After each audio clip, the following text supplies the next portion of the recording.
Siyam, sampu, 11, 12. Lahat tayo'y mag-e-enjoy kahit na pagpawisan. Taas pa ba ang lipat ng tingga? Sige lang ng sige, wag pahulugin sa lupa. Sipa na. Hello everyone, I am Dr. Melor Buanga, the Conference Chair of Akoparasabata 2021. I am your pre-webinar host, sharing updates, reminders, and announcements. Akoparasabata is celebrating 13 years with the theme Reimagining the Future, Breaking Barriers, Bridging Gaps. Akoparasabata is presented by the Child Protection Network Foundation and UNICEF. We know that providing continuing knowledge to professionals caring and advocating for children is essential, most especially during this difficult time when it is even more important that services and advocacy remain unhampered. Today is the 7th of 8 webinars, our second to the last webinar. Thank you to everyone who have devoted your Thursdays for Akoparasabata. For those joining us today, it's never too late. Welcome to Akoparasabata 2021. We are glad that you could join us. Before we officially start webinar 7, as you know, we request everyone to stand up from wherever you are, from the farthest island of Luzon to Visayas to Mindanao. Stretch a bit and follow the steps to the Akoparasabata 2021 Dance Challenge. I'll demonstrate again the basic steps to our call sign, so please follow me. Ako, tayo, para, sa bata. Again, ako, tayo, para, sa bata. Okay, game. Let's do it together. Follow the video.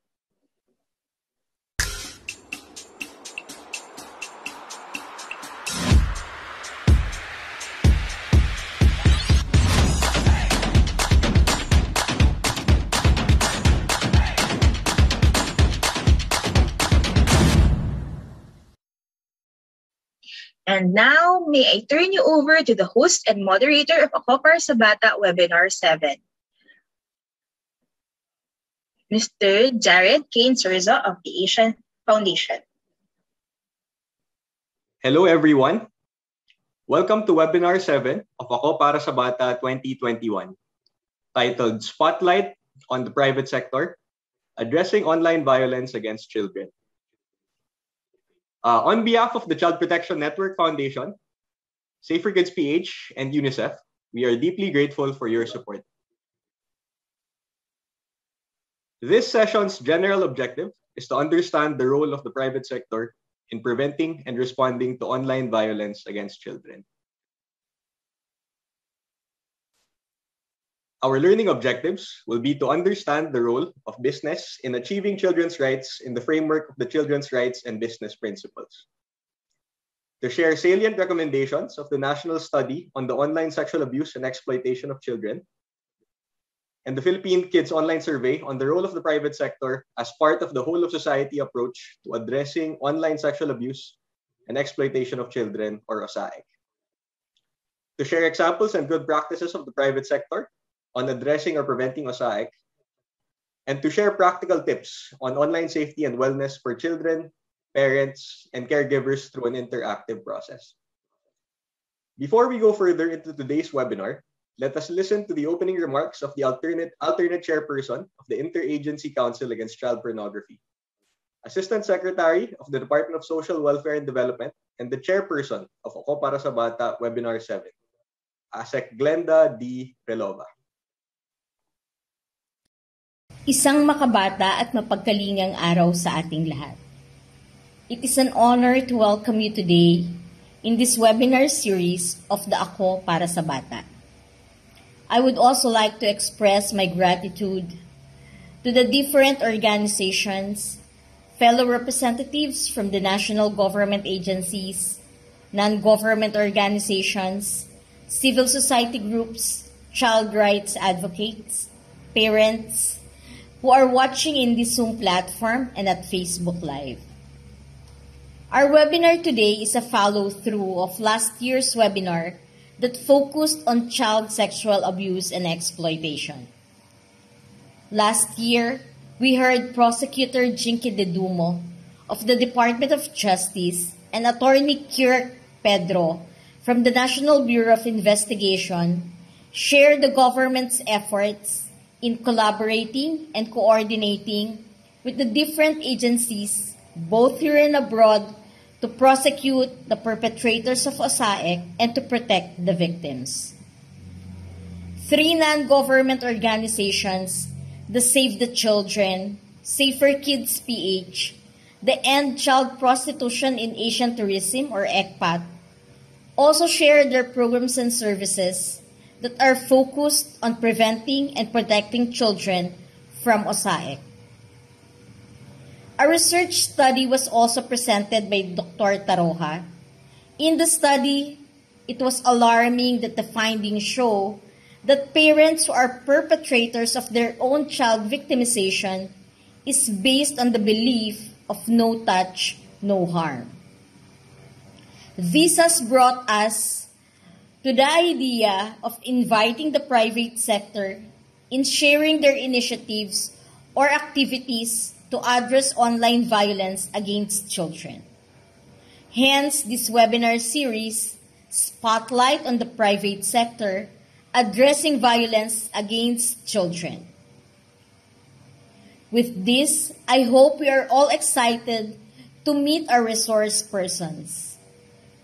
We have invited representatives from the popular social media platforms, telecommunication companies that have become part of our daily lives. We have also experts who will share tips on how to protect our children from the internet. A year has gone by since the declaration of the World Health Organization of a global health pandemic which has affected millions of lives. We are all aware of the different effects of this crisis which drastically changed our lives, brought about by serious illness, loss of employment, disruption of children's education, or it might be the loss of our loved ones, and many more. The Philippine government has also acknowledged the fact through the Department of Justice report that online child sexual exploitation increased by 264%. The DSWD Recovery and Reintegration Program for Trafficked Persons has assisted 1,040 victims of OSAEC from 2016 to September 2021. For this year, the DSWD assisted 128 victims of OSAEC. The Child Protection Unit of the Philippine General Hospital has also seen an increase in the number of cases of children with suicidal ideations. These reports strengthens our resolve to break the barriers between the private sector and the government agencies in combating OSAEC. OSAEC crime is borderless. The perpetrators' technical skills are advancing every day. Hence, it is our duty to cope up with them by institutionalizing applications that filter child sexual abuse materials, upgrading our IPVs and other technologies, and strengthening our social responsibility. This is where we need the cooperation of all, most especially the social media, platform management, and other institutions. As the famous African proverb says, it takes a village to raise a child. It takes effort and passion to create the village by coming together, bridging the gap, pooling our resources, and synchronizing our efforts between the different stakeholders to build a safe, better, and loving society for our children. On behalf of the Secretary of the Department of Social Welfare and Development, Rolando Celito D. Bautista, a pleasant day to all of us, and may we continue to serve na may kalinga at malasakit. Ako, si Glenda Reloba, ako, tayo, para sa bata.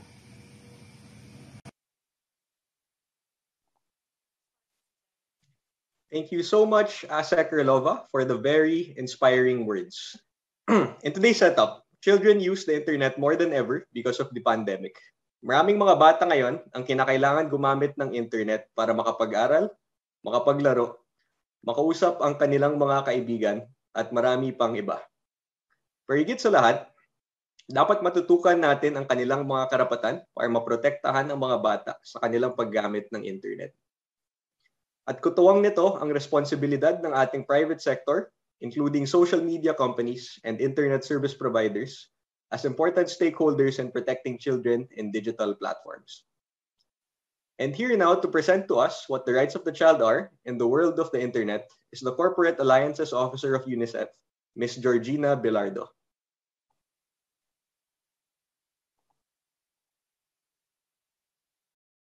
So ang pag-uusapan natin today ay ang mga karapatan ng bata sa mundo ng internet. Noong 2012, ang UNICEF kasama ng Save the Children at saka ng UN Global Compact gumawa ng 10 principles para sa mga actions para sa mga private sector at saka mga businesses na gawin para maprotektahan ang mga karapatan ng bata sa kanilang pangangalakal. Yung mga principles na yon are, some of them are for how do you treat employees na may mga anak sa bahay. The second set are how do you treat consumers, especially yung mga bata na gumagamit ng mga produkto at serbisyo ng iyong business. At saka the third one is how do you treat your communities and the rights of children doon sa mga communities na tinutulungan ng inyong business. So, ang of particular interest to us today is specifically yung mga rights ng children as consumers. Alam naman natin na lahat tayo gumagamit ng internet and madaming bata sa Pilipinas gumagamit ng internet.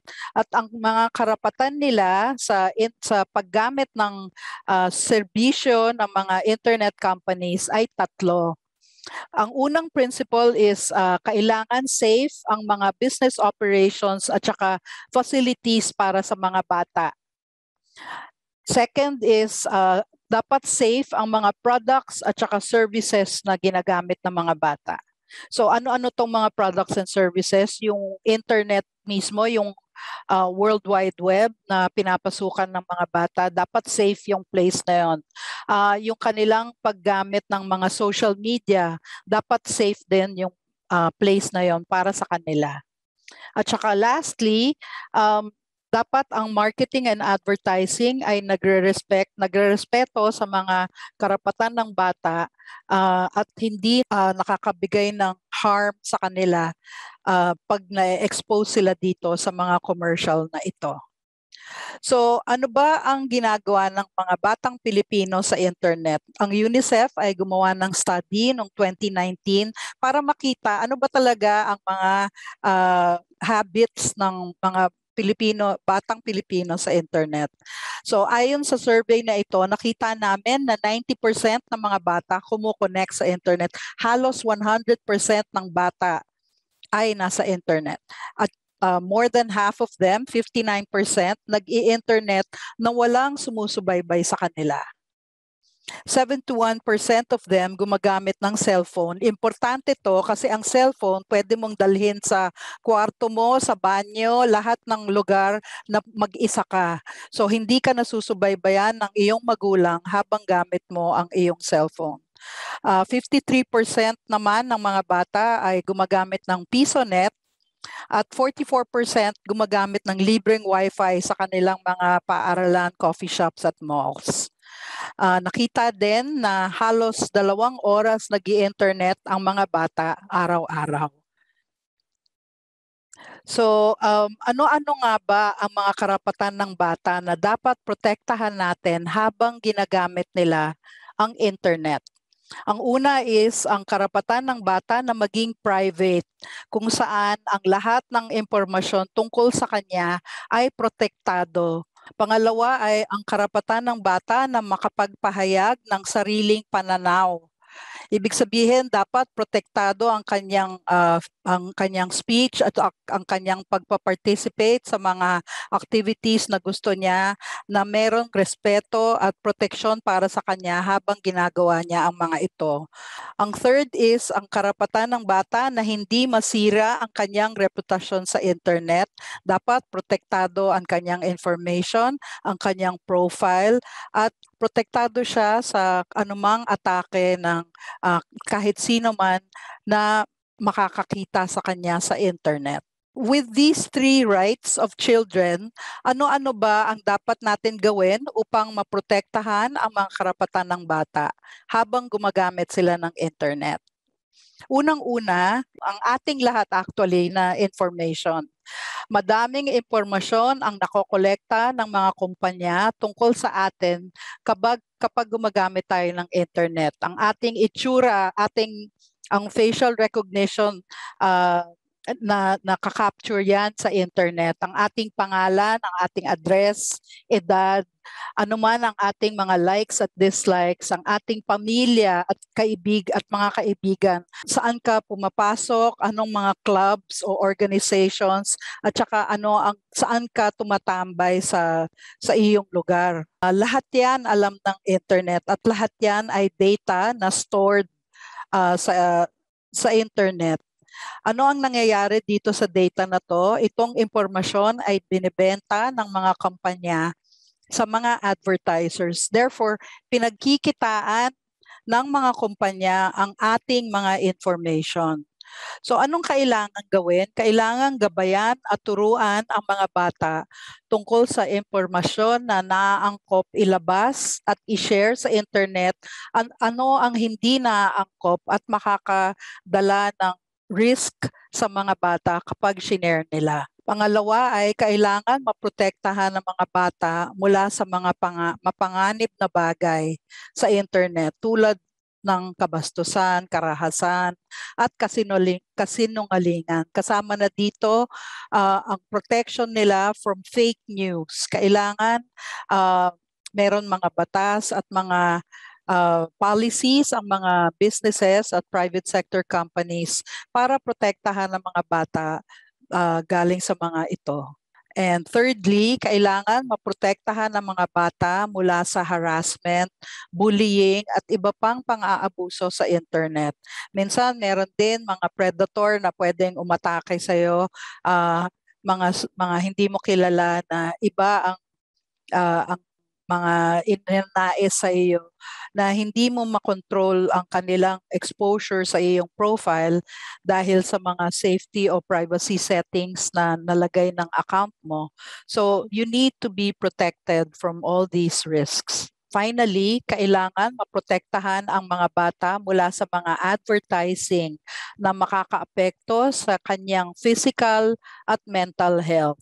So kailangan sana makontrol ang mga ads na sa mga pagkain at inumin na high in fat, sugar, and salt, at yung kanilang exposure sa mga bata. Kasi syempre nahuhubog pa lang ang mga preferences ng mga bata, at too much exposure sa ganito klaseng mga advertising ng ganitong pagkain ay makaka-contribute sa obesity at saka sa kanilang physical health. Tapos noon, ang mga litrato naman na fake o inayos o masyado ng finilter ay nakaka-influensya sa mga bata sa kanilang idea kung ano ang tamang itsura ng tao, kung ano ang definition sa kanila ng ano ang maganda, ano ang gwapo, nai-influence sila sa mga nakikita nila sa internet. So itong lahat na to ay kailangan ma-regulate at mabantayan para maprotektahan ang influence nila sa mga bata.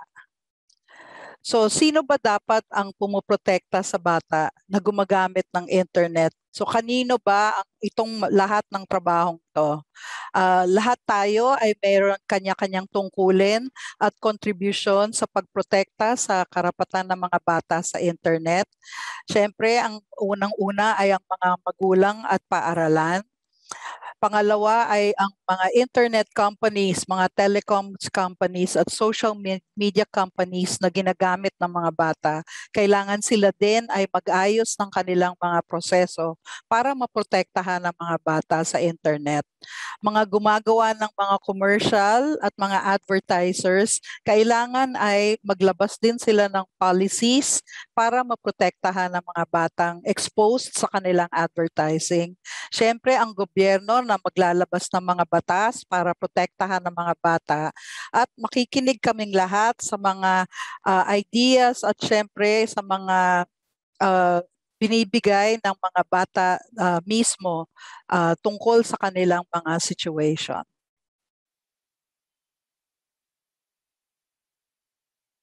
Thank you, Ms. Georgina Belardo.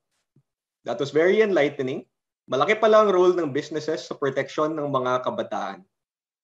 According to the Philippine Kids Online Survey, as cited by Ms. Belardo, that was conducted by the DSWD and UNICEF before the pandemic, Filipino children spend at least 2 hours a day on the internet. Lalo na siguro ngayon na naka-lockdown sila sa bahay, di ba?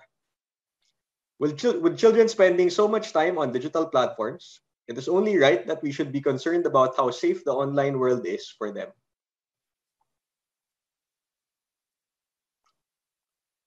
And so, here to answer questions about what measures their companies have put in place for child safety are representatives from Facebook, TikTok, Twitter, and Google.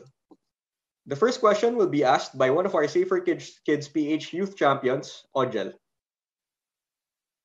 Hello po, my name is Ojel C. Orozco po, and here's my question. Ano po ba ang mga ginagawa po ninyo upang maprotektahan ang mga bata sa inyong website? Thank you, Ojel. Again, the question is, ano po ang ginagawa ninyo para maprotektahan ang mga bata sa inyong website? Here to answer that, for Facebook Philippines, is Chris Cujupili, their Public Policy Manager. Magandang umaga sa inyong lahat. Ako si Chris from Facebook's Public Policy Team, and I work very closely with our partners sa government, sa NGOs, and also with our peers sa private sector. Kami nagpapasalamat sa organizers ng Ako Para sa Bata International Conference sa pag-invite sa amin this morning para mag-share sa inyo ng aming work with regard to child safety. Related sa question this morning kung ano yung ginagawa namin to keep children safe sa platform, meron akong presentation that I'd like to share containing our 4-point approach with regard to protecting kids online. So it starts with, of course, partnerships, meron kaming policies, tools, and resources. Before I jump sa bawat aspect na ito, gusto ko lamang i-share sa inyo na ang pag-protect sa aming community na more than 3 billion people using our platform each month ay priority namin sa Facebook. Alam namin na kapag kayo ay hindi feeling niyo na hindi safe kayo sa platform namin, you will stop sharing and you will stop interacting with each other. So going into partnerships, kami ay nakikipag-partner with more than 500 organizations globally. Sa Pilipinas, ilan sa mga partners namin ay ang Child Rights Network, Stairway Foundation, and Plan International. Also, ang partners natin from UNICEF and Safer Kids PH para ma-inform yung ating mga policies, programs, and tools para mas lalong maprotektahan ang mga bata online. Meron din kaming mga policies around ano yung pwede at hindi mo pwedeng gawin sa Facebook. Ito ay tinatawag namin community standards at marami tayong policies from violence to spam or hate speech. Pero this morning, I'd like to highlight lang yung policy namin with regard to child sexual exploitation. So hindi namin inaalaw ito sa platform at kapag kami ay na-inform about it, nire-remove namin ito at nire-report agad sa National Center for Missing and Exploited Children. So ang aming policies ay kasing lakas lamang ng aming enforcement. Kaya we make sure na ginagamit namin yung combination ng reports from our community, yung aming mga internal investigations, and also yung mga tips na binibigay sa amin and information ng mga partners namin from around the globe, and also yung technology na nasa likod ng bawat advancement na ito around safety. Ilan lamang sa mga technology na meron kami ay ang photo DNA na nagaling sa aming partners from Microsoft na tumutulong upang matanggal yung mga child exploitation images na alam natin na nasa platform at also yung mga hindi pa na-detect ng ating platform. Lahat ng ito ay nire-report natin sa National Center for Missing and Exploited Children para yung ating law enforcement agencies can actually respond and go after itong mga bad actors ito. Tayo naman ay tumungo sa tools. No? Meron kaming mga tools na tungkol sa security para maprotektahan ang inyong account. Meron tayong tools for privacy para malimit yung mga tao na pwedeng makakuha or makakita ng information ninyo. Meron tayong tools for safety, ilan lamang dito ay yung blocking and reporting. And meron din tayong tools for well-being para masiguro na na-optimize or na-maximize ninyo ang inyong online experience. Ilan sa mga tools na i-share ko this morning ay meron tayong messenger safety tips kung saan wina-warn ang mga minors kung sila ay nakikipag-usap sa mga taong hindi nila kaibigan online. Meron din tayong enhanced protections for teens. So sa Facebook, kapag ikaw ay minor, lahat ng mga tags sa'yo ay kailangan mong i-review at i-approve. Ang iyong location sharing ay by default naka-off. Ang facial recognition also by default naka-off. And then kapag ikaw ay magpo-post sa Facebook, ang default nito ay masishare mo lamang ito sa mga friends. And of course, yung mga information mo sa Facebook ay limited din sa iyong mga friends para hindi ito makita ng mga taong hindi mo kilala sa Facebook. Meron din tayong mga resources at dito pumapasok yung ating help center kung saan makita ninyo yung mga frequently asked questions kung meron kayong issues or concerns about sa paggamit niyo ng Facebook. At meron din tayong safety center kung saan napapaloob dito yung mga specialized resources natin for parents, for youth, para sa inyo, and some specialized content around security and also digital literacy and bullying prevention. And to wrap up yung session to this morning, alam namin na marami tayong kailangan trabaho na gawin sa area ng child safety. Sabi nga, there will always be more to do, particularly in protecting kids online. Pero sa amin, ang alam namin ng trabaho namin is to continuously work with our partners from government, NGOs, experts, and private sector to continue ang ating work progress na nagawa natin for the past years and also to stay ahead sa mga challenges na nakita natin online and to keep children safe online. Maraming salamat and good morning sa inyo lahat. Okay. Thank you, Chris, for sharing your time with us and for sharing all of those privacy features and safety features that's in the Facebook platform. Now we will hear what TikTok has to say. We have with us Mr. Christopher Rada, Head of Public Policy for TikTok Philippines. Once again, the question is, ano po ang ginagawa ninyo para maprotektahan ang mga bata sa inyong website? At TikTok, online safety is definitely top priority. This commitment includes ensuring the safety of minors on our platform. And to support this, we have a zero-tolerance approach when it comes to child sexual abuse materials. We do not tolerate activities that perpetuate abuse, harm, endangerment, or exploitation of minors on TikTok. Any content including animation or digitally created or manipulated media that depicts abuse, exploitation, or nudity of minors is a violation of our community guidelines and are immediately removed once detected. When warranted, we also report violative content to the National Center for Missing and Exploited Children, or NCMEC, and other relevant legal authorities. In addition, we have launched initiatives both on and off platform to ensure all our users have a safe and positive experience. On the TikTok platform, we've provided a number of age-appropriate privacy settings and controls to help young people navigate their digital journey as safely as possible. We have also furthered our safety and privacy commitments for teens on TikTok and launched new resources to support our community's well-being. Some of the on-platform features include an age gate, where users must meet the minimum age requirements to use TikTok. In the Philippines, this means 13 years old and above. We've also built privacy controls into our app to give users more control over their accounts and the content. Through these options, users can make their accounts private, which lets them approve or deny followers and restricts their uploaded content and incoming messages to followers only. We also have protections like comment filter, screen time management, restricted mode, and in-app reporting. We have also set the default privacy setting for all registered accounts below 16 years old to private. Now, with a private TikTok account, only someone who the user approves as a follower can view their videos. Similarly, we do not permit images or videos to be sent in comments or messages. This decision was made following studies which have shown that a proliferation of child sexual abuse material has been linked and spread via messaging. And just this month, we launched another safety update for the younger members of our community. This update further brings tightened privacy settings for children's accounts, limiting the ways the users can interact with them on the app. This added layer of security for under 16 TikTok accounts serves as a way to safeguard children against online crimes such as child sexual exploitation. We also have a family pairing feature, which allows parents to link their own TikTok account to their child's, giving them control over their teens' on-platform habits by turning features on and off remotely. Among its salient features for parents include a search feature, wherein they can decide whether their teen should search for content, users, hashtags, or sounds. We also have a screen time management feature, which sets how long their teen can spend on TikTok each day, and a restricted mode, which limits the appearance of content that may not be appropriate for a general audience in their teens For You feed.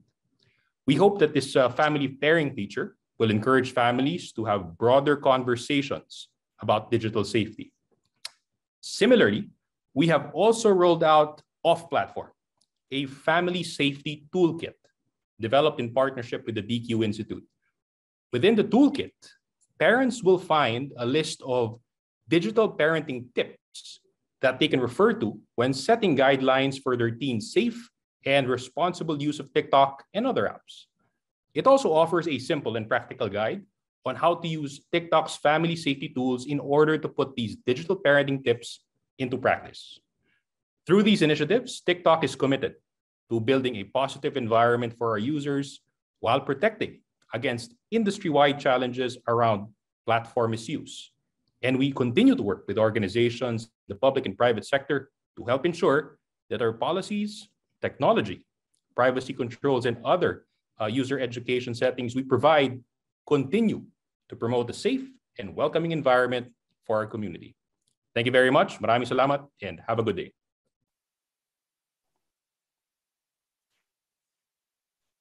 Thank you, Mr. Rada of TikTok Philippines. That's very interesting. Hindi ko alam na may 13 years old and above age limit pala ang TikTok. And my default privacy settings, ang users below 16 years old. We are delighted to know this. And we are delighted to know that TikTok is equally committed to protect children in this very popular application. Again, thank you, Mr. Rada. Now, we will hear from another social media giant with Attorney Yves Gonzalez, Head of Government Affairs and Public Policy at Google Philippines. Again, the question is, ano po ang ginagawa ninyo para maprotektahan ng mga bata sa inyong website? So, at Google, our approach is threefold. So, number one is through products. Number two is through policies. And number three is through outreach and partnerships with our partners. But the most important thing is that anything we do is guided, and we work with experts like We Protect Global Alliance, the Family Online Safety Institute, and the Internet Watch Foundation, such that anything we do is actually guided by inputs from experts. So going to products, for example, we have Google Family Link, which is a parental control app that enables parents to be able to have control and supervision over the mobile device of their kid or their teenager. So it helps families be able to create a healthy digital environment and healthy habits together as parent and child. So for example, Family Link allows a parent to manage content and in-app purchases that the child does. The parent can also set screen time limits, and in those cases, if needed, lock the device of the child. And then in the opposite case naman, where the child has done something good, the parent is enabled to give bonus time if that is something that is part of the relationship of the parent and the child, that you did your homework, I'll give you bonus time, as well as managing or approving the downloads and purchases that the child does on his device. And then in a world where we're able to go out, Family Link can even enable the parent to be able to see the location of the child's device, for those instances where you want to check if the child is already at the school or is already at home. Another product that protects children is YouTube Kids. So YouTube Kids is an app that's made specifically for kids. It is a more contained environment that enables a parent or a caregiver to guide a child's discovery journey in a more controlled and simpler environment, such that the child is able to really discover and basically learn about his or her interests in a child-friendly way. So with YouTube Kids, the app allows the parent to, for example, set the age level, the age-appropriate content for each child, because you can also set profiles. And so each of them has a profile on the tablet, such that when they watch YouTube Kids, the videos recommended to them or shown to them are age-appropriate. Similarly, you can also do screen time controls on YouTube Kids, such that the parent can set the timer. As a parent, if you're more of a you only want the child to view content that you approve, you can also do that. That's called approved content only mode. As well as finally, if you don't like a specific kind of content, you could content block. So you, as a parent, can block content, and that content will be blocked for all the profiles in that YouTube Kids app.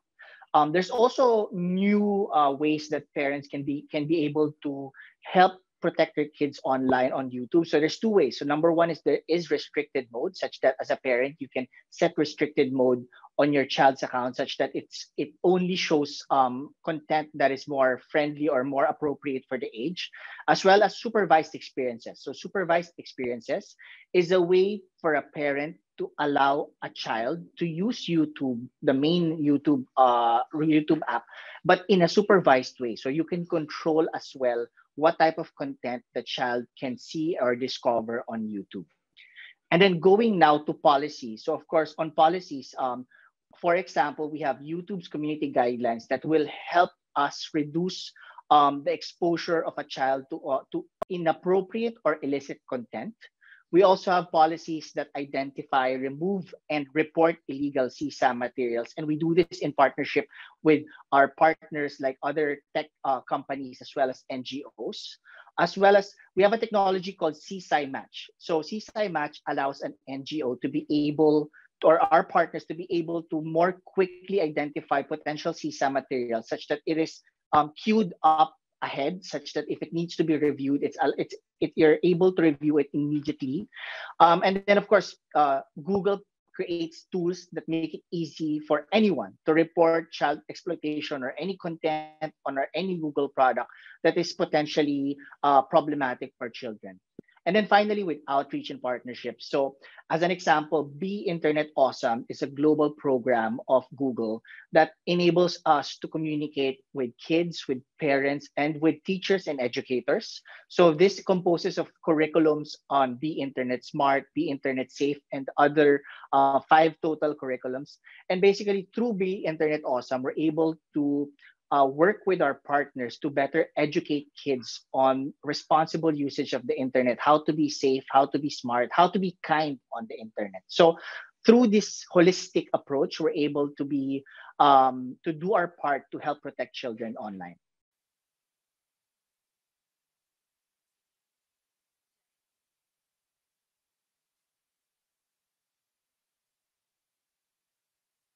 Thank you, Attorney Gonzalez. Kapansin-pansin na nakafocus sa mga magulang ang mga polisiya ng Google. This is very important because parents are the primary caregivers and the first line of defense of children in cases of abuse, violence, and exploitation.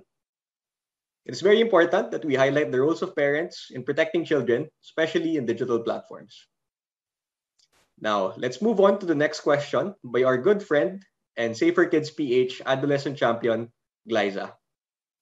Hello po, ako po si Glyza at ang tanong ko po, ano po ang mga tips para maprotektahan ng mga bata sa internet?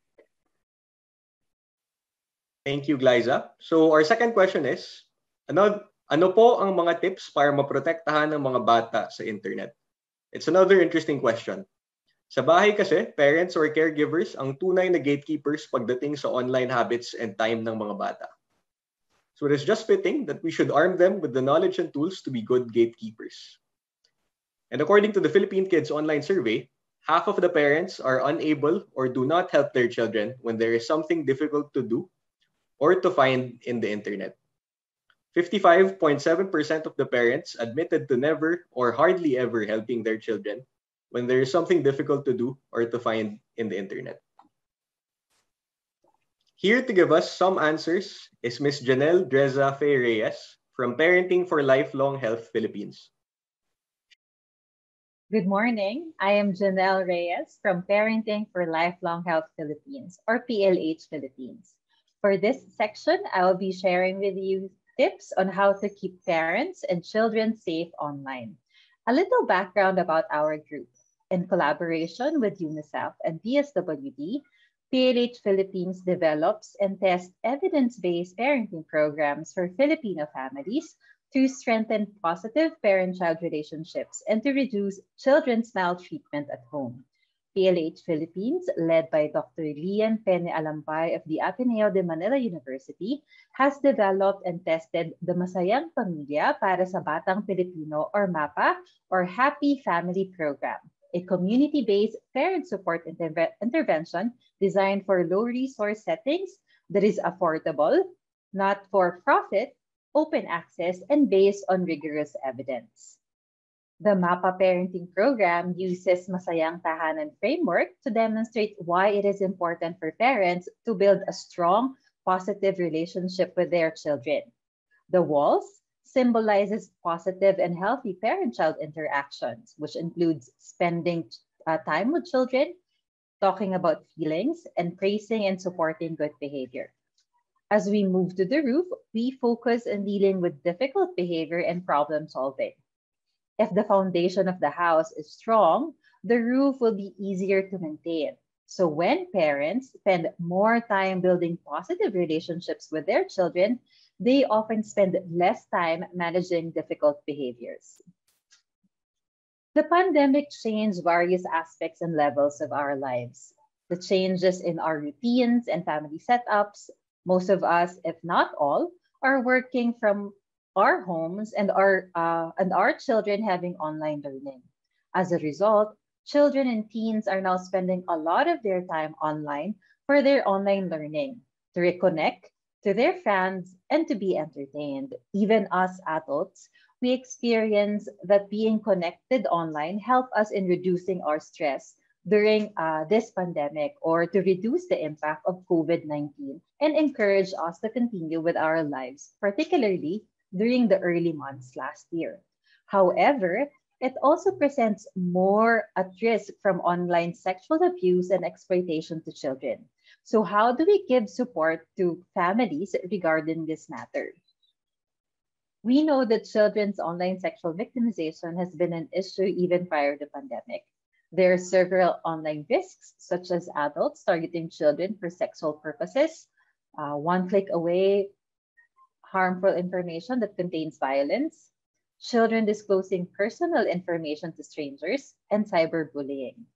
We have heard about them via numerous webinars we attended and or infographics, but how exactly do we help parents in protecting and keeping children safe online? How do we do that? Children nowadays are tech savvy, and more often than not, we ask for their help when we encounter any technological problem. So how can we keep them safe?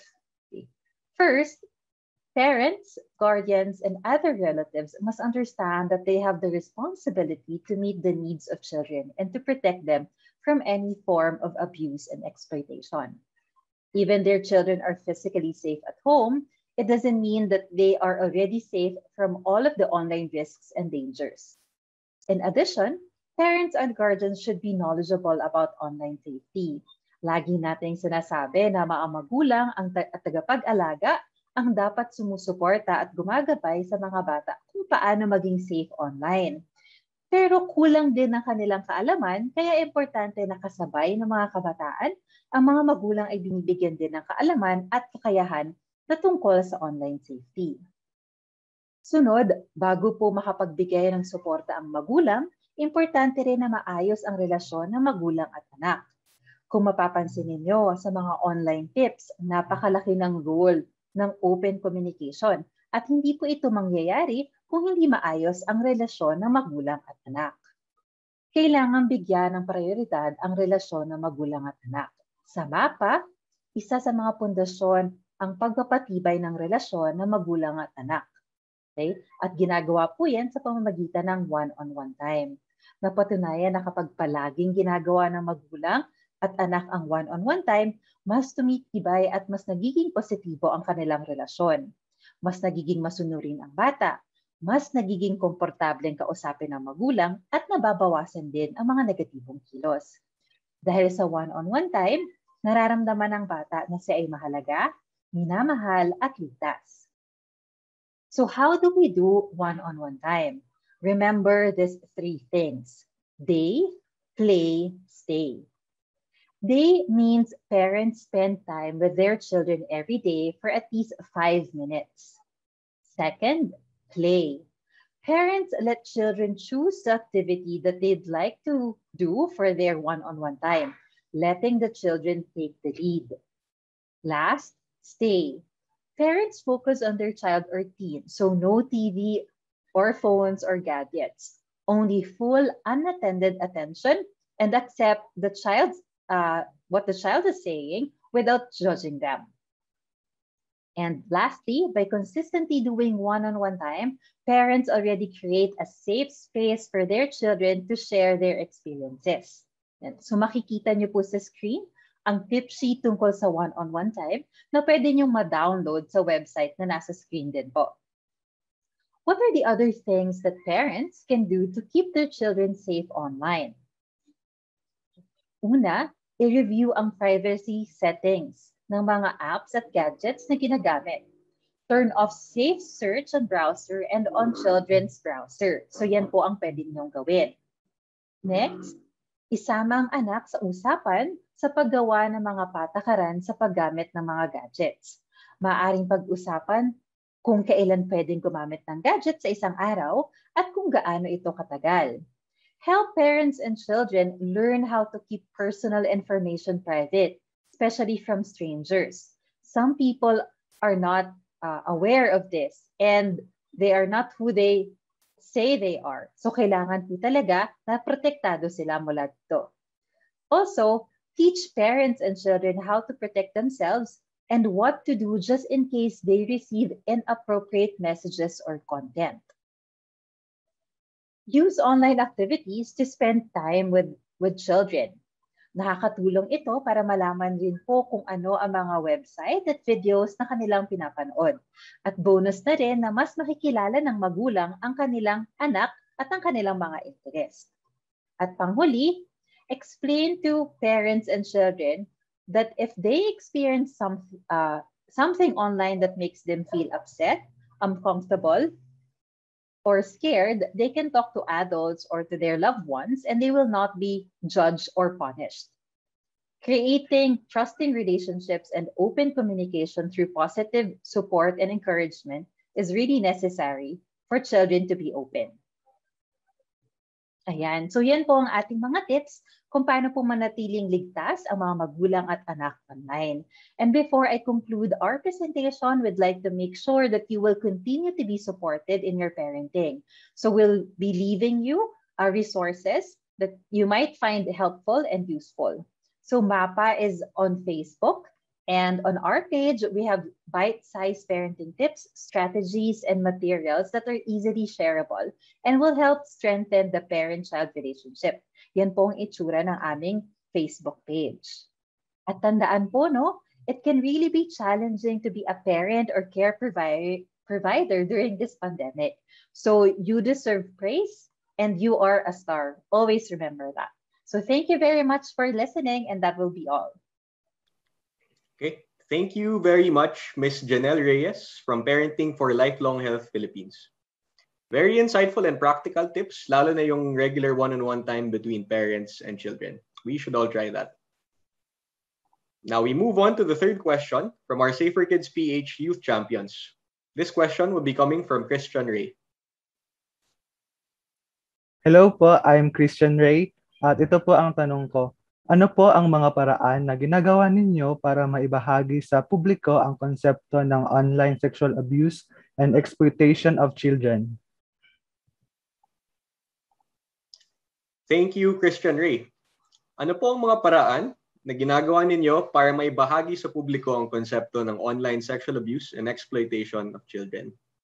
Or how do you educate the general public about the concept of online sexual abuse and exploitation of children? To give us their answer to the question is Mr. Miguel Bermundo, Senior Manager for Sustainability Integration of Globe Telecom Incorporated. Your answer, please, Mr. Bermundo. While we are known to be a telecommunications service provider, we have grown over the years to become more than just a telco. Today, we are a digital solutions platform. In terms of ESG, which stands for environmental, social, and corporate governance, what we call CSR, there's philanthropy, but there's also what we call, in a large part, sustainability. So that's what we're committed to. We strive to embed sustainability in practices in the way we do business. This comes from a much larger purpose that we strive for in the company, which is a single statement. In everything we do, we treat people right and we do a globe of good. That is why part of committing to acting responsibly is being among the signatories of what is called the UN or United Nations Global Compact. But we focus on 4 sustainability areas: creating a digital nation, providing societal impact, caring for people, and caring for environment. So for this very short session, I will focus on digital nation, which strongly involves advocating for online safety, education to help protect our customers from the risks and dangers of the digital world, and most especially children. This is truly relevant, especially now as more and more Filipinos adopt a digital lifestyle these days, and most especially during this pandemic. Efforts can be actually summed up under what we call the Globe Make It Safe campaign, or it's a play on words, a Make IT Safe campaign. As more and more Filipinos adopt a digital lifestyle, Globe continues to keep its subscribers safe and protected from the risks and dangers of the digital world. The campaign aims to fight things like fraud, online dangers to netizens, among many other digital risks and threats to Filipinos. Globe supports the government in fighting online child pornography, so we work hand in hand with them. We have over the years blocked thousands of sites containing illegal content, and Globe has invested in millions of dollars in content filtering technology. Everyone knows the BATA hotline. So this is free when you call a landline. But what Globe did is we partnered with BATA and found a way to make it toll-free for anyone who uses a Globe or TM SIM. That way, reporting platforms like this becomes more accessible to Filipinos all around the country for as long as you use our network. We also have a toll-free, what we call a Hope line, which is a mental health hotline, a 24/7 hotline for those experiencing emotional crisis and need emotional support and mental support. Investments in public education. How do we protect our subscribers and netizens? We carry out what is called the Digital Thumbprint Program, which is a series of workshops, free workshops, conducted through webinars, modules, that teachers and students and parents use to understand the impact of their online behavior and how to be safe and responsible in their online activities. We partnered with Internet Watch Foundation to bolster the fight against online sexual abuse and exploitation of children.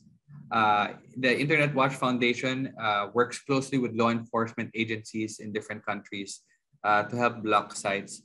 Also on blocking sites, we have partnered with the Canadian Center for Child Protection. They are known for having the capabilities to search for the web for harmful platforms, and likewise, we block those platforms. We also work with the UNICEF. We have partnered with them through the Safer Kids campaign. which Globe supports in observing Safer Internet Day, raising awareness on children abuse and overall need for child safety. One award-winning strategic initiative that we want to highlight just to close the session is the Digital Thumbprint Program, or DTP for short.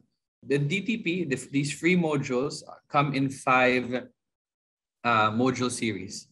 It's all about safety and security when online. So this covers identity theft. This covers education on how important your information is online, therefore it should be protected. The second module is on impact, which is designed to help netizens understand cyberbullying and how to manage around this.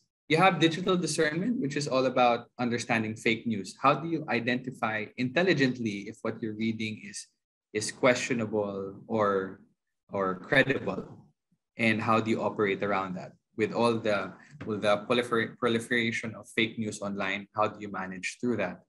You also have what we call digital ambition, which is designed to teach young students how to be a catalyst for good through technology, and understanding the importance of focus in doing tasks, finding ways to utilize tech for social good, and many other principles like that.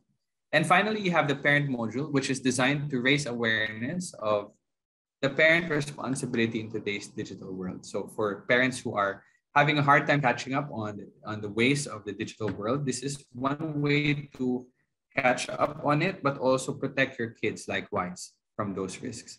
So over the years, we've been able to provide these modules to close to 2 million students today, and about 100,000 teachers and 4,000 schools. We have implemented this into through a DepEd partnership. This is now integrated in the DepEd curriculum. So that's something we're really proud of doing. So I want to end with this slide just to show the ways that we could be reached. We're all ears for how we could help the participants today. So thank you and good morning.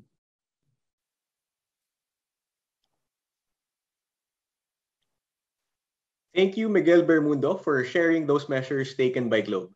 Sino nga ba sa atin ang hindi nakakaalam tungkol sa Bantay Bata 163, right? Hotlines save lives, and it's nice to hear that all of these can be accessed toll-free. Coming back for a second time is Chris Cujupili, Public Policy Manager of Facebook Philippines. Again, the question is, ano po ang mga paraan na ginagawa ninyo para maibahagi sa publiko ang konsepto ng online sexual abuse and exploitation of children? Muli, magandang umaga sa inyong lahat. Ako si Chris from Facebook's Public Policy Team. Ngayon naman, sasagutin natin ang tanong kung anong ginagawa ng Facebook to educate the general public on child online safety. Ito, makita nyo sa screen ang ilan sa mga programa namin sa Facebook. Magsisimula ako sa Digital Tayo Program. Ang Digital Tayo Program ay nag-aim to build a responsible digital community kung saan kami ay nagpo-provide ng workshops on safety, privacy, respectful online discourse, and tips to spot false news. Nilaunch namin ang programa nito noong 2019 upang magbigay ng foundational digital citizenship skills sa mga Pilipino. Together with our partners, we conducted face-to-face workshops for overseas Filipino workers, teachers, parents, students, and also yung mga communities na nangangailangan ng tips around safety, privacy, and also discerning online information. Also, last year, we kicked off yung programa namin together with Plan International in conducting digital parenting sessions para mas lalong maging involved ang ating mga parents sa safety and online journey ng kanilang mga anak. Makita ninyo, nung nag-hit ang pandemic last year, kinailangan namin na i-shift yung aming mga training na face-to-face to online. So nag-conduct kami ng mga webinar, Zoom conferences, and also Facebook Live para ma-deliver pa rin ang mga napaka-importanting tips na ito, especially ngayon na lahat tayo ay nasa bahay at mas lalo nag-spend ng more time online. Since 2019, kami ay nakapag-train ng more than 400,000 people sa aming face-to-face workshops. Kami ay nakapag-train ng over 2,000 trainers, and also ang ating mga resources na shinare online through webinars, infographics, and short-form content, of course, together with our partners, ay na-view ng more than 5 million users. makita nyo sa screen ay ilan lamang sa mga online digital literacy resources namin na dinevelop this year, kung saan merong mga short and interactive content around privacy, managing your password, around safety and security. Meron din tayong mga module on respecting yung boundaries, especially now na lagi tayong online at pwedeng abot kamay yung pag-contact natin sa mga families and friends natin. Meron din tayong mga tips on verification and also kung paano ma-verify yung mga posts or lahat ng information na nakita mo online. Meron din tayong module on empowerment kung saan pwede mong gamitin ang Facebook at Instagram para mapalago yung mga advocacy mo or yung mga bagay na nagpamatter para sa iyo. Lahat ng resources na ito ay available sa digitaltayo.fb.com. Ngayon gusto ko lamang pasalamatan yung ating mga partners from government, from the NGO sector and private sector dahil lahat ng ito ay imposible na ma-accomplish namin sa Facebook without their help. Ngayon, after nung mga resources na meron tayo under the Digital Tayo program and going through yung ating mga webinars, kami rin being mindful na lahat ng tao ay spend ng more time ngayon online or sa social media, nileverage namin yung platform namin to develop campaigns kung saan mas makapag-deliver kami ng mga short, interactive, but still may mga tips pa rin on safety and privacy. Una na dito ay ang aming Child Safety GIF Storybooks in partnership with the Child Rights Network and Stairway Foundation, kung saan makita nyo sa screen ay napaka-fun ng pagkaka-deliver ng mga safety tips at talagang akma siya para sa mga younger audiences natin. Meron din itong mga interactive quizzes kung saan pwedeng sumagot yung ating mga users and mapapansin ninyo merong mga scores na makikita nila mismo kung tama ba or mali yung kanilang sagot sa quiz. And then itong February 2021 as part ng ating Safer Internet Day celebration in partnership with, again, CRN, Stairway Foundation, Department of ICT, and also Call to Rescue, kami ay nag-launch ng isa pang campaign about sa DG family, the Guzman family, na laging online. At I think ito yung sumasalamin sa kung ano yung nangyayari ngayon sa atin habang tayo ay nasa quarantine, community quarantine. Kumbaga, through a story ng isang family, matututo ka ng mga tips kung paano maging safe, ano yung mga dapat mong isipin at mga dapat mong i-consider kapag nakikipag-usap online. And ilan lamang yan sa mga programa namin sa Facebook to continue yung work namin in keeping our community safe. We're also hoping that you can also share them to your family and friends para lahat tayo manatiling safe ngayong nasa gitna ng pandemic. Maraming salamat po. Okay. Thank you again, Chris. Napaka-cute ng Child Safety GIF Storybooks. Very creative ang approach sa online safety education. Next up, we will hear from Mr. Jose Felicissimo Rosete, Assistant Vice President of the Stakeholder Management of Smart Communications Incorporated. The same question to answer, sir. Ano po ang mga paraan na ginagawa ninyo para maibahagi sa publiko ang konsepto ng online sexual abuse and exploitation of children? Yes, we do have a four-pronged strategy in place, actually. First is policies. Internally, we have a child protection policy, which makes us the first Philippine company to integrate children's rights in the way we do business. Externally, we work with both national and local governments to help change and institutionalize the country's laws and regulations on child protection and on SAEC. Of course, there is a particular emphasis on the digital environment in these engagements. Second, we develop strategic partnerships with both global and local organizations to expand both the breadth and depth of our advocacy for children, ensuring that we keep abreast of best practices and also allowing us to share enabling technologies and our network of resources with our fellow advocates. Third, we have invested heavily to develop a cybersecurity operations structure and a dedicated child protection platform that protects our customers from threats and risks coming from the internet, as well as blocking OSAIC content, of course. And for our discerning parent customers, we provide the benefit of free parental control solutions that comes with our PLDT home Wi-Fi subscriptions, allowing them to better guide their kids' use of the internet and be better digital parents in the process. Fourth, we work with communities and various stakeholders to foster the creation of safer spaces for children and prevent OSAIC. We start from within. With our thousands of employees at PLDT and Smart, we are rolling out a learning course to educate our nationwide workforce on responsible digital parenting and on multi-sectoral solutions to combat OSAIC. In the context, all of these is in the context of our sustainability and management of social impact.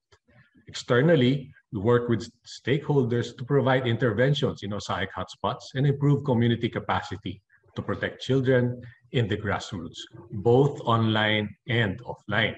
Particularly, we have a partnership with Kids for Kids PH and Safer Kids PH to better equip Barangay Council for the Protection of Children, or BCPC units in Cagayan de Oro and Iligan City in their fight against OSAIC.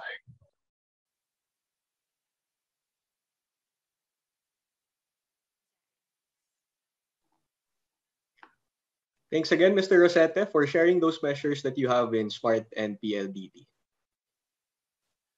As in the previous webinars, we invited a youth representative to share insights and reactions to the presentation. Mahalaga na marinig natin ang insights ng ating mga kabataan dahil lahat ng ating mga polisiya at programa ay ginagawa para sa kanila. With us today is Glyza Norico, our youth reactor and Safer Kids PH youth champion from Kaisaka Incorporated. Over to you, Glyza. A pleasant morning to everyone. I am Glyza S. Norico, a youth advocate for children with disability and an enabler of combating online sexual abuse and exploitation on children. So first of all, I'd like to say thank you for akoparasabata for giving me this opportunity as your youth reactor, and also to our speakers who have enlightened me to topics such as business or the role of business on children's rights, the digital safety mechanism of the different private sectors a while ago, Facebook, Google, TikTok, and of course our telecompanies, Smart and Globe, and the online safety tips for parents and children.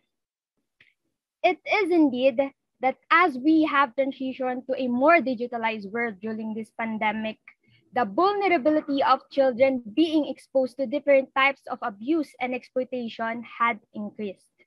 In fact, sometimes children and youth like me are unconsciously involved to these crimes and perpetrators are taking advantage of it.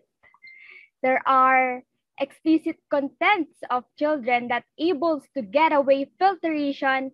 That is why before attending this webinar, I have a blurred vision of safety and protection among children online, because we don't really feel that we are safe in cyberspace. But as I get along the discussion, I was able to comprehend how business and private sectors blending gaining profit with their heart and care for children in providing the service, programs, policies inclined to the 10 principles of children's rights and business principles.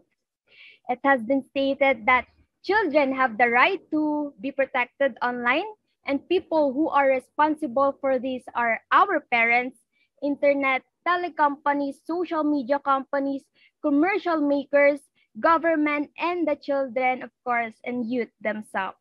That is why, in regards to the online tips for parents and children, the MAPA or the Masayang Pamilya para sa Batang Pilipino program struck me the most, because I also believe that establishing a positive and healthy parenting child interaction helps children, help us to express or to be comfortable in expressing ourselves, feelings, and techniques such as praising and supporting good behavior are towards a good foundation in guiding youth and children safety online. Along with this, the one-to-one time approach, day, play, and stay, is a big help to secure trusting relationship with children and youth. That is why I also agree that parents deserve to be praised and become a star, because it is not easy to learn the technical stuff by the fact that children are more knowledgeable in technology. Apart from that, let's also view holistically that appropriate approach in teaching children to respond for possible signs of sexual abuse and exploitation should be raised as awareness to protect themselves from victimization.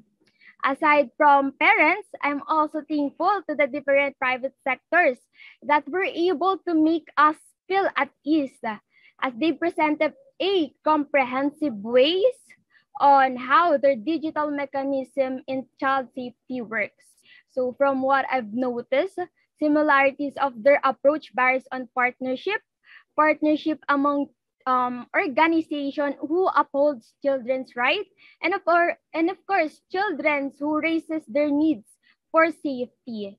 And for the policies, they were able to highlight that they are removing, filtering, and reporting child exploited images and videos to the National Center for Missing and Exploited Children. So also their different tools, safety tips, and guiding parents on how to manage children in using social media platforms. So I also like to emphasize the DG family that was presented a while ago by Kuya Chris, the D. Guzman family, on how this program secured a creative way of making children safe online. Actually, I was mesmerized by all these facts. I haven't heard about this. Hopefully, by its strong implementation and enforcement, children will be able to feel their safety and security online. So I can't wait to share this information to my fellow advocates that also raises their dissenting voices in recommending solutions similar to this. Therefore, I'd like to say thank you for showing us that if it is for the children, it should be by and with the children. So thank you very much. Ako si Glyza Esnerico. Ako, tayo para sa bata.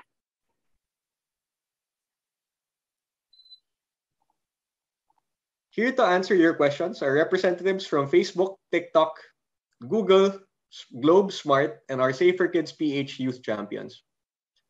For Smart Communications Inc., we will be joined by Ms. April May Kagawan, Stakeholder Management Manager.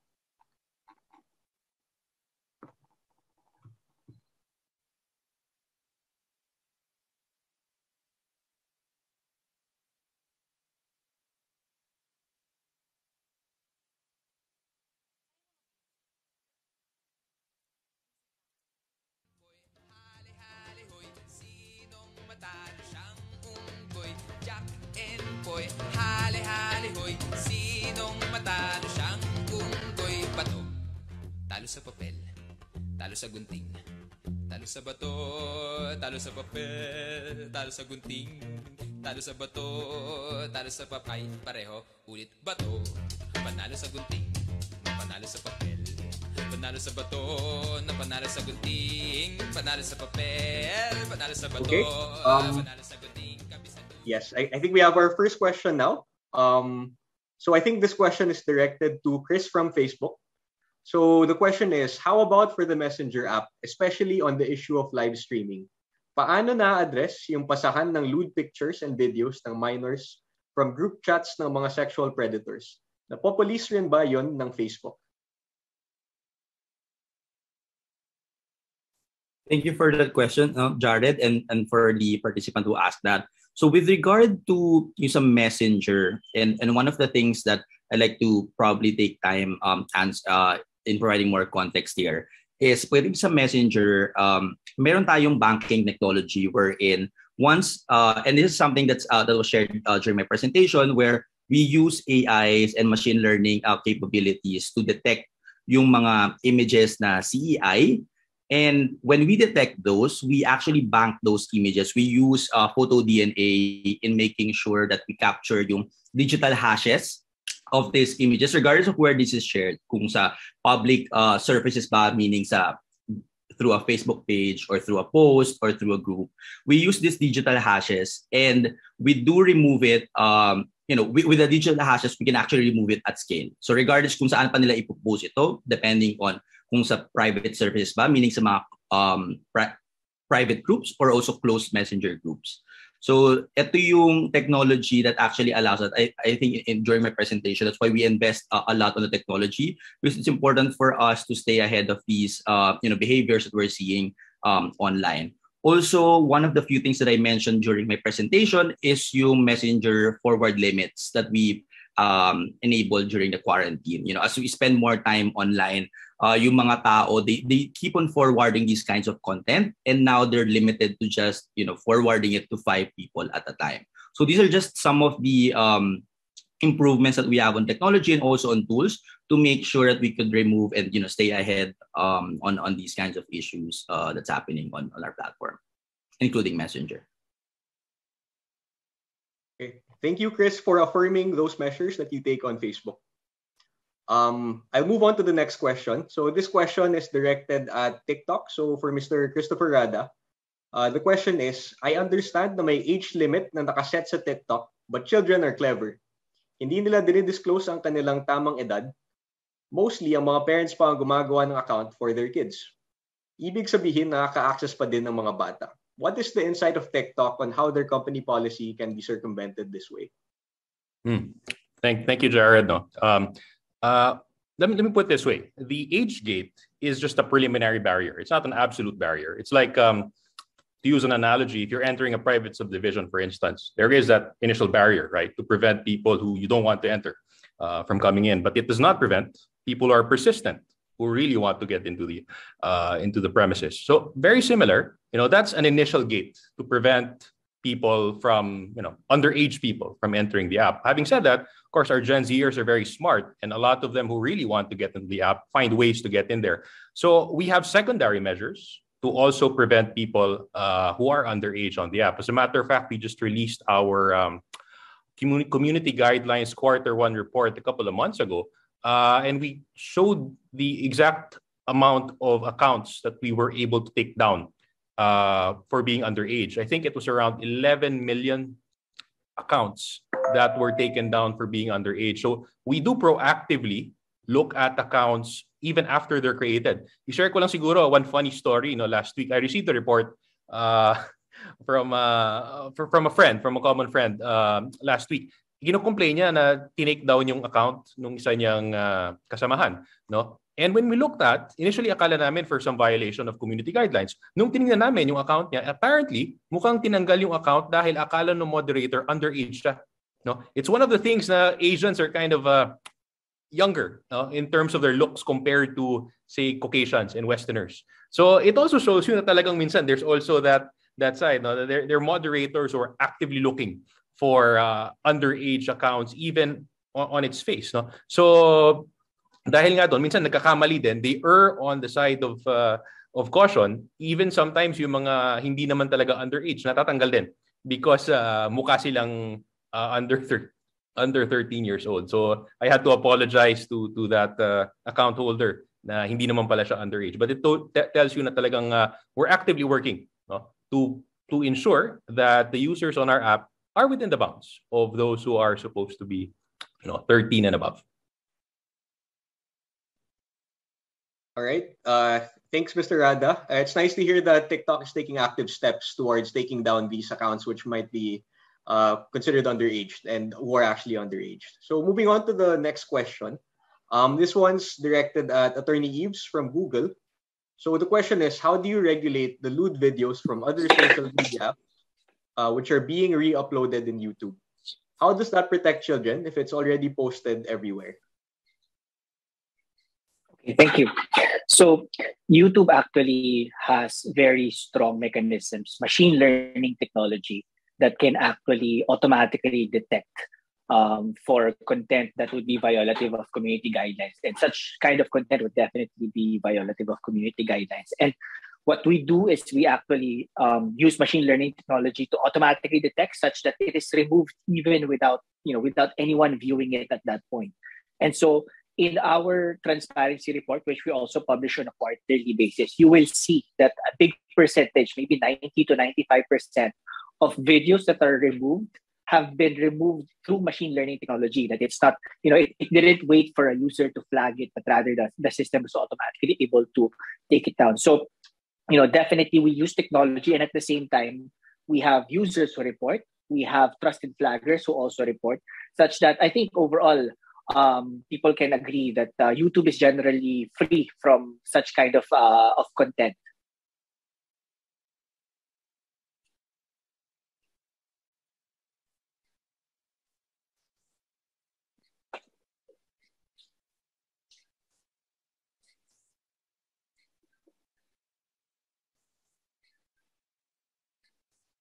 All right.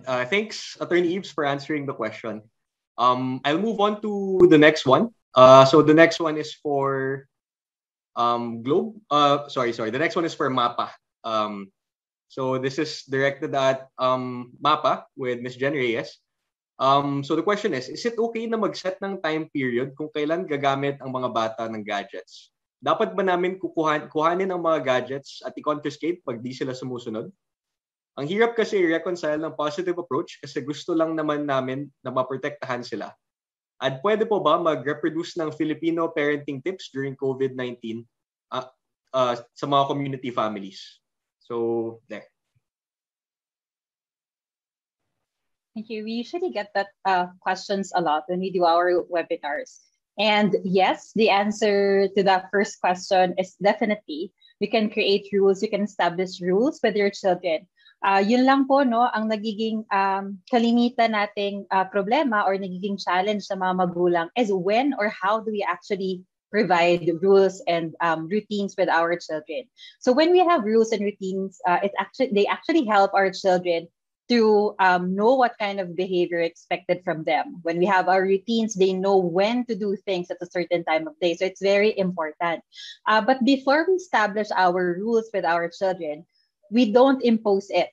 Okay? Sanay tayo mga Pilipinong magulang, no? Kapag may rules, si nanay o si tatay ang magsasabi ng mga patakaran na ito. But when we, in MAPA, we encourage parents to discuss it with their children, especially if we're talking about like teenagers already, or they know how to use gadgets and more likely they understand the kind of rules that we implement at home. So it's a discussion between the parent and the child. You can observe like ano ba yung napapansin nyo na kilos na hindi ka nais-nais o gusto nyong mabago. And then you tell them, you discuss with them kung ano yung kilos na gusto nyo makita mula sa inyong mga anak. And it's a matter of asking also the child kung ano ba sa tingin nila yung patakaran or yung kilos na napansin ninyo. And after that, after establishing a rule, so ang pwedeng rule ninyo sa paggamit ng gadget kung kailan ba pwedeng gumamit ng gadget. Nowadays, the use of gadget is very common to all of us, not only to children, but also to parents because we work at home, we use our laptops, we use our computer almost like 20 hours a day. With our children, it's also the same because they're learning from home. So pwede po nating iset, kailan ba sila pwedeng gumamit ng gadget para sa klase or para sa kanilang school? Kailan sila pwedeng gumamit ng gadget para sa kanilang entertainment o para makipag-communicate sa kanilang mga kaibigan? Importante din po kasi iyon. Okay, so after setting that with your child, you also discuss with them what are the possible consequences of not following it. Kung ang napag-usapan niyo pong patakaran ay gagamit lamang ng gadget for entertainment or pakipag-usap sa kaibigan after dinner time, okay, so you give them that space and that time and you ask them how long are they going to have it. They can have negotiation na parang pwede bang 1 hour or 1 hour and a half, depende kung ano po yung mapag-agrihan ninyo. And at the end, you also ask, what would be the consequence, okay, if you're not able to follow that? Bakit po kailangan ng konsekwensya? Para malaman po ng bata ng ating mga kilos ay meron pong kaagapay na konsekwensya at para po matuto sila ng kanilang sariling responsibilidad or ng responsibility that will be really helpful when they go out, when they start working, and when they become like citizens of our community. Okay, so at isa din pong importante doon ay yung ginagawa ng magulang na follow through. Ang mga magulang kasi kapag nabigyan po ng puppy eyes o kapag po sinabi ng anak na sige na po nanay or sige na po mommy, doon po tayo bumibigay. So importante din po na pag nagkaroon tayo ng patakaran na pinag-usapan, na pag-agrihan ng magulang at anak, meron tayong follow through, magiging firm po tayo at consistent. So kung hindi po nagawa ng anak ang patakaran, susundin po natin ang konsekwensya. Okay? Dun po sa pangalawang tanong, opo, pwedeng-pwede. All our materials online that you can find in our Facebook account, Masayang Pamilya, Parenting for Lifelong Health, at dun po sa COVID-19 website. Libre po ang mga ito at pwede nyo po siyang i-print or pwede nyo pong ibahagi yung link sa iba pang magulang o mga katrabaho ninyo. All right. Thanks so much, Jen, for sharing those practical tips again. So next question naman ay para sa Globe. So for Globe, can you tell us more about the digital thumbprint program? Saan po namin ito pwede ma-access at how do we participate? Very interesting ito para sa amin na direct service providers na hindi masyadong marunong sa internet. So for thank Miguel. you. Thank you, Jared, and thanks for the question. Matagal na po yung digital thumbprint. I think it was about 2016 when we first did this. Maliit po. We piloted this in one of the public schools that are partners with Globe. And from there, it grew because there was such a rising need for educating netizens on responsible use of the internet. As Globe, we are the pipe kung saan where netizens can go online. So there is this responsibility that anyone we are able to put online is equipped and protected from online risks and dangers. Of course, it takes a village to do this. That's why we're happy to have smart Facebook, Google, government all working together for the same cause. As far as educating netizens are concerned, these workshops are free and they're available in many formats po. For one thing, it's already integrated in the K-12 curriculum. This was something done in 2019. And the access to the modules are with the DepEd National Office, Region, and Divisional Offices. And many of the teachers in the Edukasyon sa Pagpapakatao, values, I think it changed names already through the years.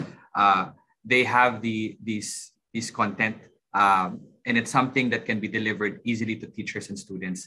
On request, we do go to schools. We help groups and even communities with this workshop. So we schedule these workshops for free, either straight to the beneficiaries or through a teach the teacher or train the trainers kind of format.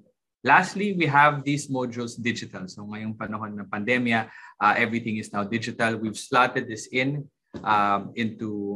videos that you could access via YouTube. You could also access it via Facebook and our digital platforms also. So after the call, we'll also send a link to these so that anyone who's interested can go through either the digital modules or request for the face-to-face and trainers modules through us. All right.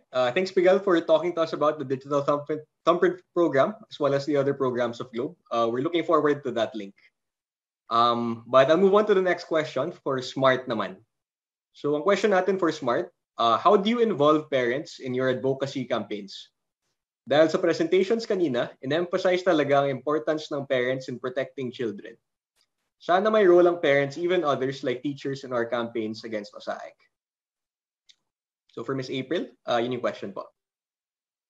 Thank you very much, Red. And thank you po sa nagtanong po ng ating very important question na yon. So first, just to put it in context, for PLDT Smart po, ang internet safety at child protection ay more than just an advocacy and it's more than just CSR.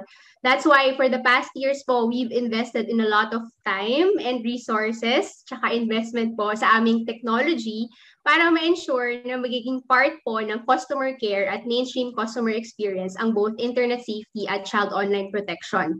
So to answer your question po, in 3 ways.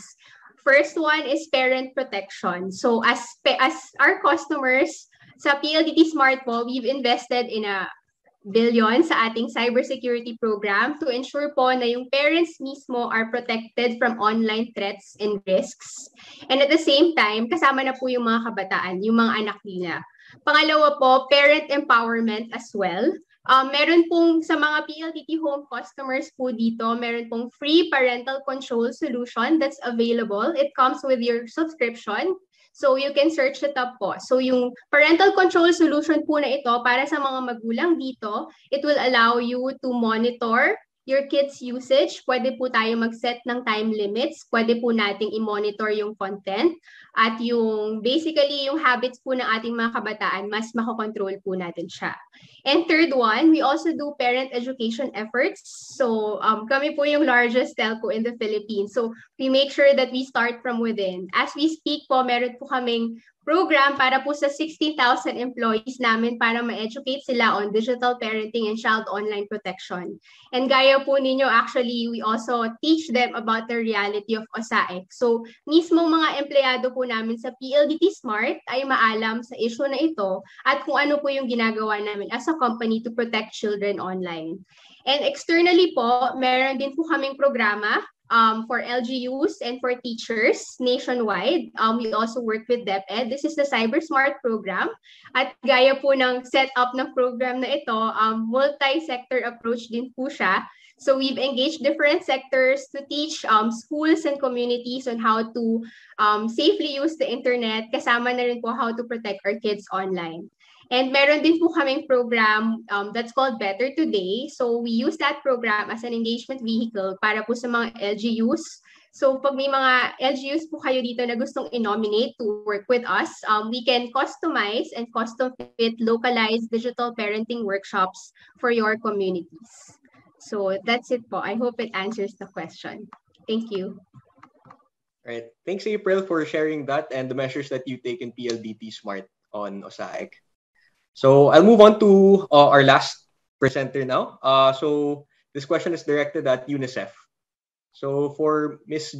George, are there any telltale signs that the child in his or her private space has already been victimized by digital predators? What is the overall role of the private sector here? And should this be discerned by the SOCMED/digital companies?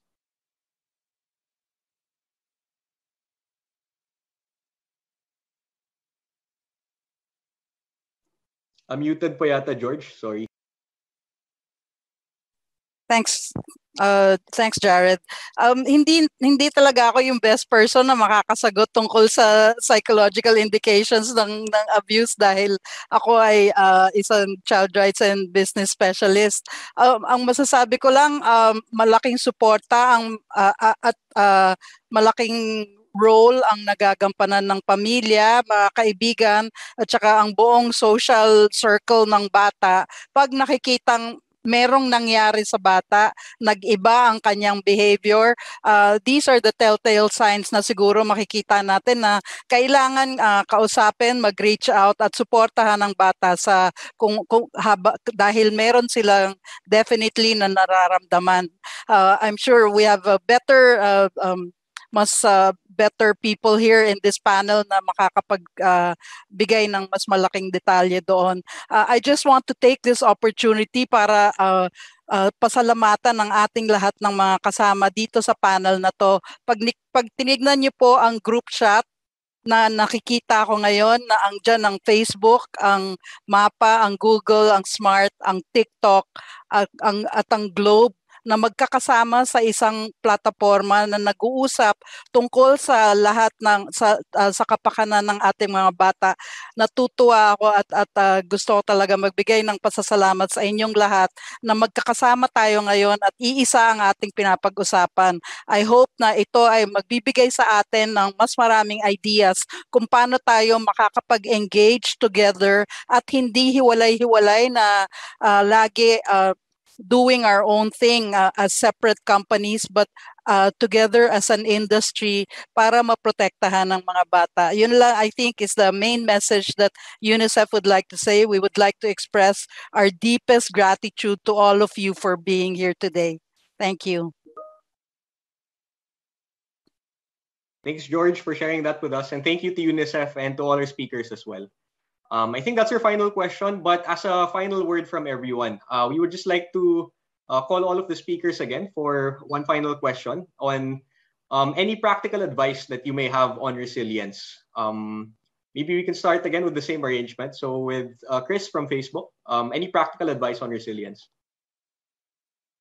Sure. Thanks, Jared. On that, I think I'd like to echo +1 on what George mentioned earlier. Yung sobrang importante yung role ng family, especially yung parents in building resilience for especially digital resilience at this time, when we are spending more time online. Nandyan din, of course, yung peers. In fact, sa amin sa Facebook, when we develop our resources, it's important that we consult yung ang aming safety advisory board na members ay hindi lamang mga experts, but also mga youth advisors na tinatap namin globally. Dahil nakikita natin na, of course, being a social media company, we also rely sa ating social network, with regard to how we could build resilience at this very difficult time. So definitely family, parents, and of course our peers, our friends. Okay, thanks, Chris. So let's move on to Christopher from TikTok. Practical advice on resilience, sir. Yeah, thanks, Jared. I think especially during this time, it's really important to have a safe and positive environment, whenever you go online. And obviously, TikTok is very supportive of that endeavor. Kaya nga yung TikTok nakikipag-partner rin sa maraming mga institutions, both in the private and in the public sector, para ma-achieve yung purpose na yan. Of course, pati yung mga kasamahan natin dito sa mga online platforms, marami din kami mga initiatives na pinagsamahan din. Bagitin ko lang siguro, to echo also some of the points that have been raised by the other panelists, TikTok also has what we call a family pairing toolkit. And at the heart of it, really, what we want to drive is conversations between parent and children, guardian and child, to really open up these discussions about online safety. Kasi, nabanggit na rin kanina, hindi lang to magagawa ng isa sa atin, whether it's the private sector or the public sphere or the NGOs. Talagang lahat tayo dito dapat nagtutulungan. So yun talaga ang goal nung family pairing toolkit na ginawa din namin sa TikTok, na hopefully it drives conversations. Hopefully the kids will also be able to understand where their parents are coming from, and at the same time parents who might not be digital natives, na hindi ganun ka-familiar dito sa mga online platforms na bago sa kanila, maintindihan din nila kung ano ba yung ginagawa ng mga kabataan sa online space. In that way, hopefully, mabuksan yung mga conversations about not just online safety, but also cyberbullying, mental health, and marami sa mga bagay na yan nakikita natin ngayon, especially during the pandemic. Meron nga, I see our friend April here from SMART. We actually have a partnership now with SMART, for Better Today for mental health. So that's just one of the good examples that we see of collaborations and partnerships we have across the different organizations in the Philippines. So hopefully that continues in the future, and TikTok will be supportive of all those endeavors. Okay, thanks, Chris. I'll move on to Jen. Practical advice on resilience, please. Yeah, in MAPA, we always believe that having this resilience and other values also starts in the family, and modeling of the adults and families very important. And we can do that, we can transfer that, or we can show that to our children if we have like positive relationship with them. Mahirap din magsabi or magpakita ng values or gaya ng resilience kung hindi nagagawa ng magulang, or yung magulang mismo kulang din sa kaalaman. So we need to inform our parents, the parents need to model this to their children, and they need to have positive relationship with their child, so that it will create open communication na napaka-importante sa panahon ngayon. It will create positive relationships that will make children safe, feel comfortable, and they'll feel loved if we have that kind of environment in the family. All right, thanks, Jen. I move to Miguel naman from Globe for practical advice on resilience. Yeah, thank you, Jared. I think with resilience, it's all about building your knowledge. With better knowledge, then you can make well-informed decisions. That's why digital thumbprint was such an important project for Globe. So it's a little bit of a free plug also. But the biggest learning I think on resilience is, one is protect your information. Know what your information means when you post it online and when you apply to different accounts, especially those that are free. And because your information is valuable, you should protect it. Another is on cyber violence and cyberbullying. Try to be kind, and know that any action you do online has an impact on yourself and to others. And lastly, with the proliferation of fake news, it's hard to know what to believe. Understand and build the skill of understanding that and determining that what you read is it credible or is it questionable. And I think with all those, there's so much good that can come about with all that knowledge. Thanks. Right, thanks, Miguel. I'll move to April from SMART for practical advice on resilience. Thank you. So para sa akin po, when we talk about resilience, it should be a journey from the self, from the family, and to the community. So starting with the self, unang-una po sa lahat, tayo po, kailangan po maging smart tayo during this time. Smart in terms of educating ourselves with technology, how to use it properly. Ang dami-dami pong resources out there that we can search and, learn para matuto tayo lalo at maging smarter at maging better tayo. And not just knowledge, kailangan din po nag-a-avail din po tayo ng mga available technology and services para mas maprotektahan po yung sarili natin, pati yung pamilya natin. So, extend ko lang din po yung vlogging. Ayun nga, like parang yung solution po namin with PLDT Home, di ba? May parental control solutions po tayo that we can avail. And also when we choose our technology providers, di ba? It would help na include po natin kung mataas ba yung priority ng telco nyo sa safety, di ba? So pwede po tayong gawing parameter yon when choosing our service providers. And at the same time, sa pamilya po, I also believe in yon. Kailangan po very open na communication ng parents and kids. Marami po tayong matututunan, yung mga magulang po, marami tayong matututunan from our kids. And at the same time, yung mga values po that we've learned as kids during our time before the ultra-connected digital age, pwede rin nating ma-share sa ating mga anak.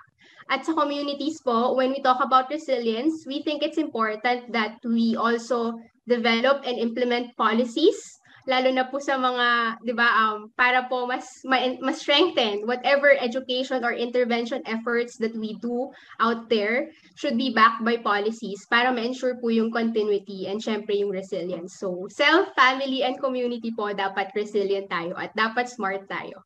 Thank you. Okay, thank you, April. And finally, I'll move to UNICEF. So, any practical advice on resilience from George? Ang sasabihin ko lang is dapat magtulungan tayong lahat at magsuportahan tayo sa ating mga pamilya, sa ating community, sa ating industry at sa ating bayan dahil walang isang bata ang kayang harapin ang lahat ng challenges ng buhay. Walang mag-isang parent, magulang ang kayang gawin din to. So, kailangan magtulungan tayo at magsuportahan tayo. Yun lang po. Thank you.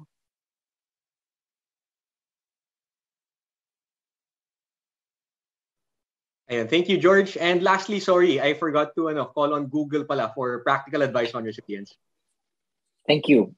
So yung iba may plugging, ako may unplugging. So I think my advice is to unplug, to disconnect, to take a break, whether it's during lunchtime, dinner time, especially now that a lot of us were living 90% of our lives or waking hours online, take regular offline breaks, whether it's for yourself, with your family, with your kids, with your loved one, go outside, breathe fresh air.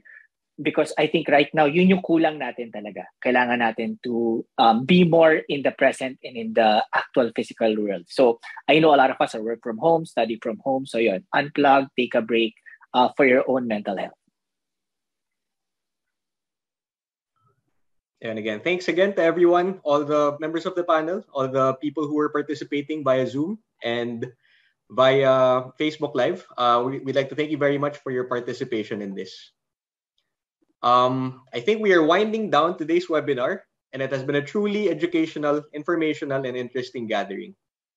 Here to consolidate everything that we've learned and discussed, may we hear from Ms. Miramel Laksa, Social Welfare Officer 5 of the Sectoral Programs Division, Program Management Bureau from the Department of Social Welfare and Development. Spotlight on the private sector, address sa makabatang araw sa ating lahat. Please allow me to share with you the synthesis for the session on Spotlight on the private sector, addressing online violence against children. The COVID-19 pandemic changes many aspects of our lives and has shown us clearly that the internet is no longer a luxury, a convenient enhancement for lifestyles to those who can afford it. Rather, internet access has become a basic necessity and part of everyday routine. We use the internet every day for more and less important activities. Most of us could not imagine how we would work, shop, and connect with loved ones without it. More and more children and teens are spending more time on their online activities than before. This is based on the recent data from Hootsuite that as of January 2021, the average daily time spent on social media is 10 hours and 56 minutes. This situation will indeed present more risks to our children. It is true that children's online victimization has been an issue even before the pandemic hit the world, and the cases are increasing both online and offline. Today's session made us realize that it is not yet late.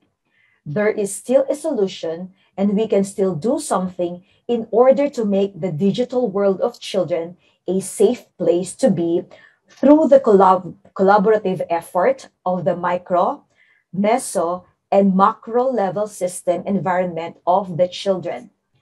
Strengthening family relationships and establishing open communication of parents, guardians, and other caregivers is one of the keys to protecting the children from any form of abuse and exploitation. As Ms. Reyes of MAPA said, that it is not a guarantee that children are safe from online risks and dangers, even if children are physically safe. Hence, it is really important that parents and guardians are knowledgeable on online safety. We are so grateful for the different innovations, initiatives, advocacies, and digital safety mechanisms of the private sector, such as the digital tools, resources, digital application, products, settings, and a lot more, in order for the children and even adults and parents to become safe, responsible, smart, and kind internet users. This information is so essential that we must share, adopt, and apply it at home. We are provided with different options, so let us explore this for the welfare and best interest of our children. We all know that there are still a lot of tasks on hand and work to do in protecting children online, and still has many challenges in blocking and filtering SISAM and SISEM materials online and offline. But the most important is that the national government agencies, non-government organizations, private agencies, experts, and telcos continuously work hand in hand, achieves progress, and innovations over the past years. As the famous saying of Helen Keller goes, alone we can do little, but together we can do much. So together we can make this digital world a better, safe, and awesome place for every Filipino child. So maraming salamat po. At muli, isang makabatang araw sa ating lahat. Okay, thank you for that message, Ma'am Laksa. So, see you again. Muli, maraming salamat sa inyong lahat. Ako si Jared Serzo. Sabay-sabay po nating sabihin na ako, tayo, para sa bata. See you again and stay safe. Taas pa ba?